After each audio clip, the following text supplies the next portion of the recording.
Last time on Super Mario Land 3, we cleared Rice Beach. Today, we'll be moving on to Mount Teapot, which is probably one of the larger worlds of the game. It's also got some pretty important secrets as well.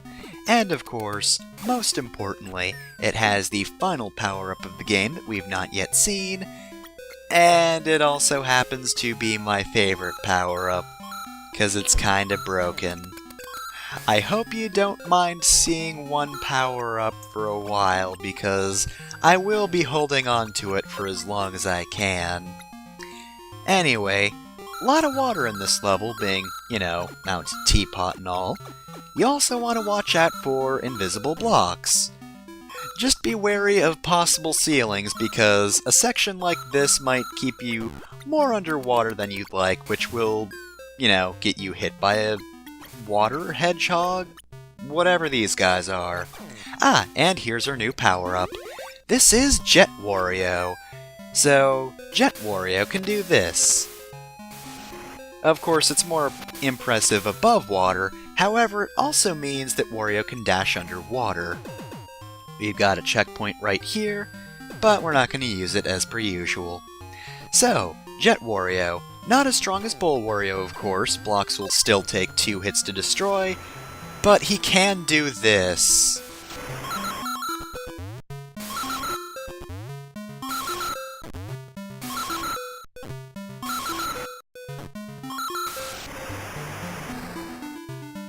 Yeah, that's real good, huh? I just skipped most of the level. So, yeah. Jet Wario's really good. Jet Wario also moves slightly faster than normal Wario, and of course, way faster than Bowl Wario. So, that's also pretty nice. It's just all around really good. Because first and foremost, its glide is so broken, but it's also versatile, because again, you move faster, and also, it can be used underwater without making an annoying noise. Sorry, Dragon Wario. You're kinda fun, but you're my least favorite because I don't like that noise. Even if the noise is slightly better underwater, it's still not great. Anyway, got some tides here. Try not to fall in, otherwise that's gonna be a problem. You're gonna get taken back a little bit, but the water is so shallow that it's not like you can't escape easily. It's just either going to send you back a little ways or get you hit, which, in fairness, at this point, I don't want to be hit. I mean, I don't want to be hit at any point, really. That's kind of the point of a lot of games, really, is don't get hit, but, I have to reset if I get hit, because I don't like bad runs, and also I want to keep Jet Wario forever. That's the bonus of trying to do no-hit runs, is if I get hit, well, I can't accept that anyway, so clearly, if I lose Jet Wario, that just means I'm playing badly, and I can't accept that, so I have to restart, right? It's just logical. It's not that I'm very greedy and just really like gliding everywhere, no. It's for you, the viewer.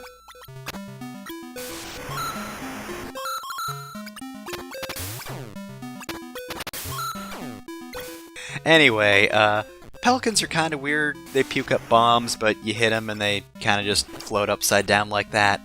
They don't like perma-die, I think. They can come back, but still. Here's a room where tides are more of a pain. Jet Wario can go against them a little bit, but these guys, for example, move so fast that if you're not positioning yourself carefully, you are just going to be thrown right into them. So, try to keep yourself in control as much as possible, otherwise you're gonna get hit in there. It's not the hardest section, to be fair, but I can see how it would be pretty tricky. Anyway, completely ignoring that right there, here's the exit. Definitely nothing else to this level. Not like the game pointed it out to me or anything. No, that's it. That's it. We're done. No more. Laughter treasure. And now, oh wait, no, there's a circle in this circle, which means back into the stage we go. where could the secret exit be? Okay, so I've determined that the game is dropping some subtle hints that I need to follow. So yeah, have this guy throw a knife at a wall, jump off the knife, and here we go, a secret exit. Not really fond of the fact that they put this one all the way at the end of the stage, but that happens sometimes, oh well. So, where does this secret exit lead us? Well, about that.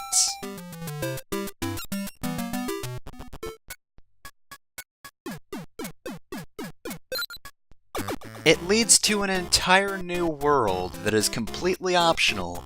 We won't be tackling that today, though. We're just going to be completing Mount Teapot. I can't understand why they would make that secret exit the one that leads to an optional world, though, because if you don't know that their knives get stuck in the wall, I can see how you might not figure that secret exit out. As much as I joke about their subtle hint, they did kind of have to point that out, because even if you know where the secret exit is, you might not realize that you have to do that to get to it. Anyway, next stage. You know, it's not the most interesting stage. Quite a few vertical sections at the very least. Also, some waterfalls obscuring some stuff here and there, perhaps. Not that door so much. That one you can see pretty easily. More Jet Wario, thank you very much. I don't need you. But yeah, this one's shorter than I'd think. I don't know why I look at this stage and think, yeah, that one's gonna be longer, but for some reason, yeah, that's just the first thing that comes to mind. Though then again, I can lengthen this stage by doing the predictable thing and leaping into the pit for those coins. That is, of course, obviously not below me. I would absolutely do this for coins that I don't even need. I don't even need these coins. But really, how could I accurately roleplay Wario if I did not actively go after coins? It'd be foolish, really. Foolish, unrealistic. Very much not to character. So, here we have the key, and we also have a secret door. You know where that block was? Yeah, there's a door this time. We also get a big coin. Yoink. Gotta drop the key, gonna make sure not to clip it into the wall, because I don't know what's gonna happen. Actually, no, I think Wario refuses to drop the key if it's somewhere that he can't really drop it. If it's somewhere that would glitch out, I think the game will just beep at you, or buzz at you. Whatever you describe a brr brr sound effect as, I think that's what happens. I try not to throw keys in walls, though, because I am terrified that it will just clip out of existence. Even if they've safety protected that, I'm still not trusting of the situation. Anyway, we're at the end of the stage, and we have these weird guys. If they touch Wario, they will stick to him, and it's really hard to remove them before they explode. So, it's almost a guaranteed hit. Wario, don't thumbs up, you're about to die. Yeah, it's not a guaranteed hit per se, but it is a very likely hit.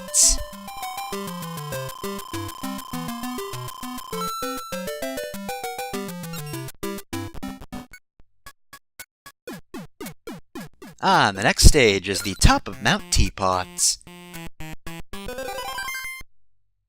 So, this one, of course, is a fair bit of water, but since it's at the top of the mountain, that also means there's a fair bit of open air as well. It's also got a fair few weird areas that seem like they're hard to access and don't really lead anywhere, but we won't talk about that now. For the time being, it's kind of really easy to break this stage with Jet Wario. And I tried my best not to do that for a little while. I attempted it, and then I stopped attempting it. 'Cause, I mean, it's Jet Wario. So, I forget if I mentioned this in the first episode, but I do really like how the levels fit in with the map, because of course, we're at the top of the mountain, and I wasn't kidding when I said, because we're at the top of the mountain, we have a lot of open air. Like, this is just a lake at the top of this mountain, so of course the water is more or less optional. You know, it's a suggestion, and it's there, being the top of the teapot and all, but there are areas with more water because they're actually inside the teapot. I think that's neat. You might have also caught another detail that's going to come up in a later level because of the artwork of the world map, which I think is a neat detail. But that's not this stage. I can't really think of much else to say about this stage, though. I want to talk about other stages, because those are pretty neat. This stage is okay. I actually do like it a lot for other reasons, but we'll actually see what said reasons are later, oddly enough. Despite the fact that this very clearly did not have a secret exit, we'll be getting back to it.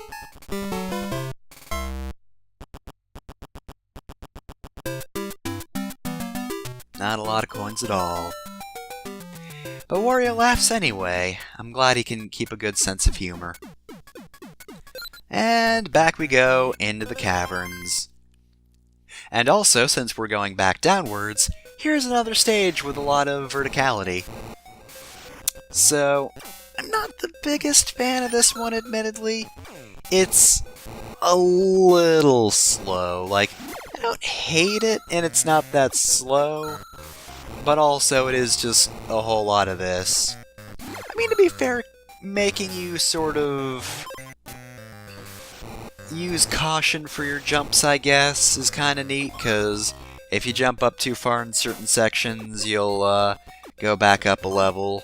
But of course, they're enemies, so you want to jump on them and also not get hit by them as well. It's also a pretty important component, but, you know, it's a nice little thing. And it's not like the section is that long overall, so it doesn't outstay its welcome or anything. But still, I don't know, just maybe if the blocks weren't here, but then again, it might seem kind of barren. And this isn't really the type of platforming structure where you could really have other enemies. Like, maybe there's a few you could pull off, but it's not really about dodging enemies here. It is pretty much just dodge simple enemies, but not too much, otherwise you have to repeat a tiny bit of progress. It's not difficult. I don't know, sections like that are alright. Again, provided you don't have to do them for too long, just because they're a little bit challenging without being overly so, and there's no real risk of death. Because, to be honest, spearmen probably not gonna kill ya. It's pretty unlikely. They do a bad job of it outside of, like, the first time you play the game, when you have to adjust to the controls and physics and whatnot. Other than that, they're simple. Oh yeah, by the way, here's a section that requires jet.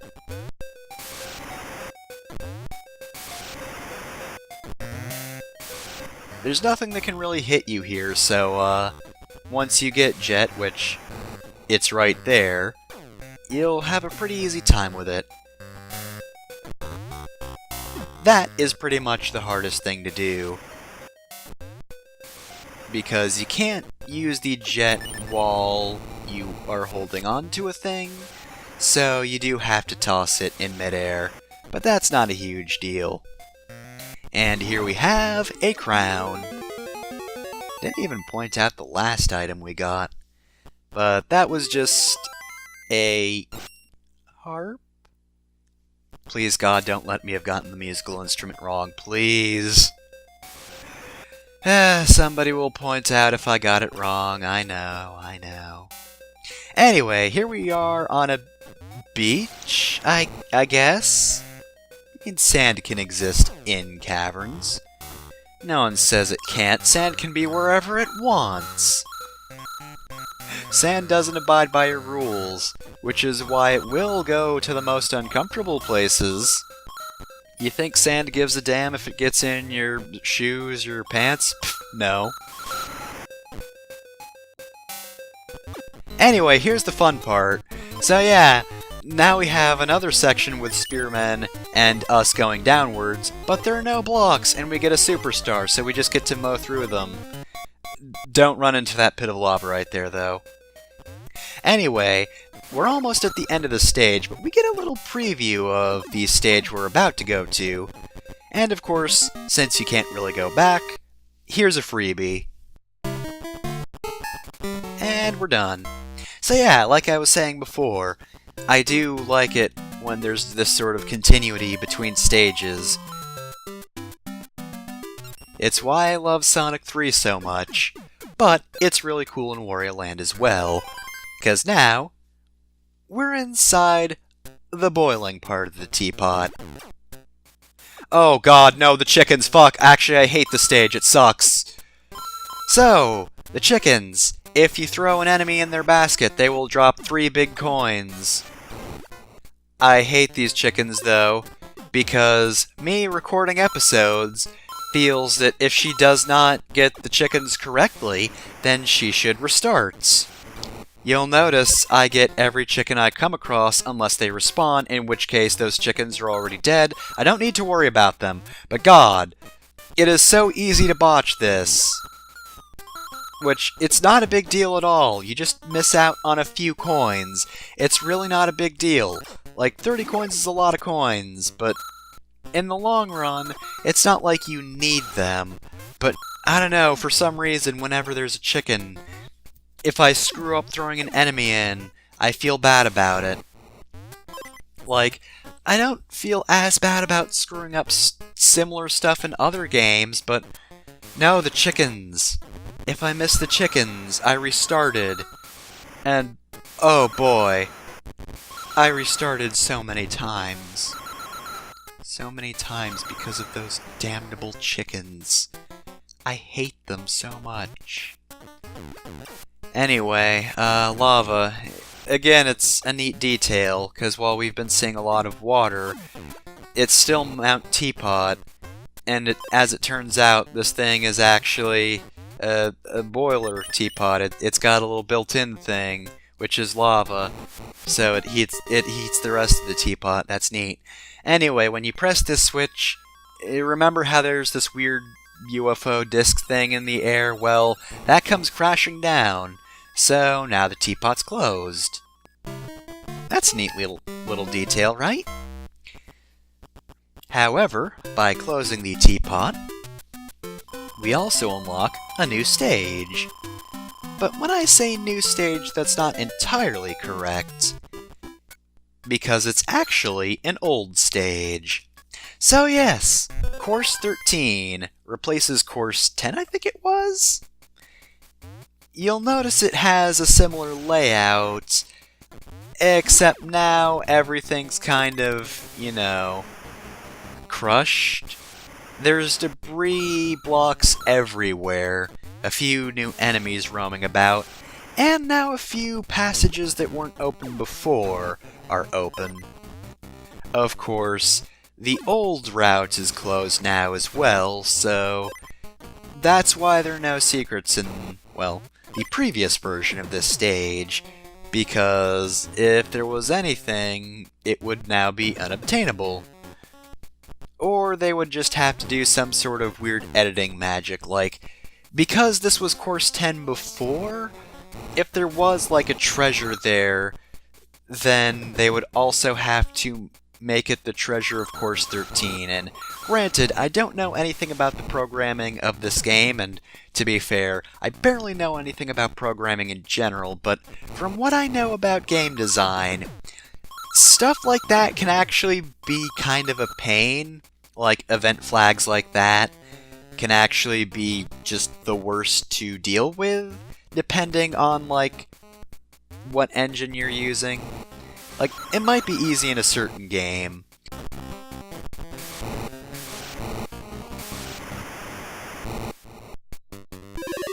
So, here comes the next boss.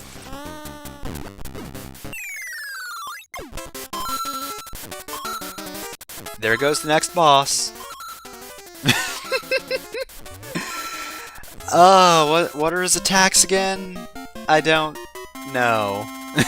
He's so easy to kill. He's easier than the first boss. Let me look it up real quick. I want to see what the bowl is.